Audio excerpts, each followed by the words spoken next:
Camel has long been a part of traditional menswear, classic menswear, in the form of outerwear, overcoats, and especially polo coats. It's also been worn as sport coating, influencing women's wear in much the same way, outerwear and blazers. Today in the Gentlemen's Scholars Club, we'll be taking a look at camel as a fiber and as a color, as part of our review of winter fabrics, including moleskin, which I've got another video on. We'll be looking at some of the things to consider when buying camel, as well as how to style it. So stay tuned. So the first thing to be aware of is that camel can either be a fiber or a color, and you're more likely to find it sold as a color rather than as actual camel hair. So just be aware when you see camel identified for a piece of tailoring, an overcoat or a sport coat, know that it may not be actual camel hair. It can be something like 100% wool, can be wool blends, wool and cashmere, even cottons can be called camel, because it refers to a color family, not an individual type, not an actual type of fabric or fiber. In terms of color, it can refer to anything from this, which is a light, sort of creamy, whitish hue, to things that have more brown in them, to things that have more rust in them, and all of those can be labeled camel by different brands or different manufacturers. There's no specific rule about what camel is. So be aware, first of all, that when you see that term, it may not necessarily be camel hair, the fiber, it can just be camel as a color. You want to look for camel hair if you're interested in getting the actual fabric. And I'll be talking more about this as we go on. So really the great thing about camel as a color is that it can be worn with so many different things. It's really versatile, being a neutral.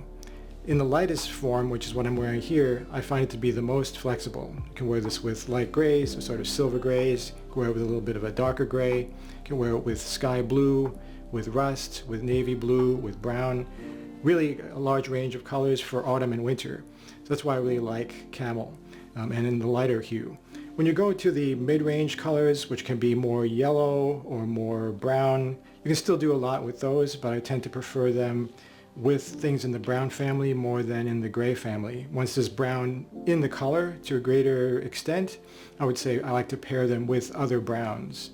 And then when you go to the rusty browns, those may be a little bit less versatile, but again, I would say wearing them with dark brown, like a brown flannel trousers or brown overcoat or something like that. If you're wearing a rust brown piece of knitwear or rust brown sport coat, you can go with a darker brown in those situations. A difficulty with camel as a color is that what you see on your monitor, what you see on your device screen will almost never be what you actually get when you look at it in person. I would say 4 or 5 different camel items, color-wise and fabric-wise, and I would say none of them looked the way they did when I saw them on a screen. This is baby camel hair from Amicale, sold by the Armoury, and I remember hesitating to buy it because in different photos it looked really yellow, then it looked to be beige, and it looked to be almost whitish. So I wrote the Armoury and asked them, what color is it? Show me some pictures in natural lighting. Helped a little bit, but really I had to get it to see it. Never really been disappointed in what I got, but I have been surprised where it's not at all what I pictured on the screen. Sometimes they look yellower, sometimes more red or orange. And then when you get it in person, it's usually browner and it looks more acceptable, and not as bright or hot as a color. So be aware of that. And something I've said earlier in other videos on beige. Beige is quite similar. You can't actually make out the color until you see it in person, until you wear it. So what should you get in terms of camel hair versus camel as a color? Well, obviously camel as a color you can buy anytime. Just depends on what your color palette preference is and what you can pair it with in your wardrobe. Camel hair, specifically made from the hair of the humped animal, is something though I would highly recommend for winter wear because it has really great insulating properties and it has a certain look that is really unique. It has a little bit of a sheen to it, and it has a really beautiful hand feel.